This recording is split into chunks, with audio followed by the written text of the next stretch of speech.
Sorry, দেখতে পাইনি। Hello, মামা ভাড়া দেন।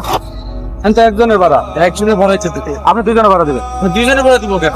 আপনার পাশে কেউ বসে না, দেখেন না সবাই চলে যাচ্ছে, একটা 2 সিট নিয়ে আরাম করে বসে আছেন, 2 সিটে ভাড়া দেন। আরে আমার পাশে যে বসতে যাবে সেটা কি আমার দোষ? আমি কি কাউকে বসতে এখানে মানা করেছি? আপনার পাশে কোনো মানুষ বসতে পারে? কেন বসতে পারবো না কেন? আমি কি আপনাকে ডিস্টার্ব করেছি? নিজের চেহারা সম্পর্কে ধারণা থাকলে আমার সাথে তর্ক করতে আসতেন না। নিজের চেহারা দেবো কেন? আপনি তো আসলেই একটা বেয়াদব লোক। বেয়াদবি করছি মানে? কি হয়েছে আপা? আপনার সাথে কি বেয়াদবি করছে? 2 সিটে ভাড়া দেন, নাহলে গাড়িতে নামেন। এই বাস থামাও। কিরে রবি, তোর রেজাল্টের কি অবস্থা? এই তো রে, কি অবস্থা? তোর কি অবস্থা? ভাবছিলাম 3.9 পাবো, 3.5 পাইলেও আব্বুকে বলতে পারতাম। তোর কি হলো?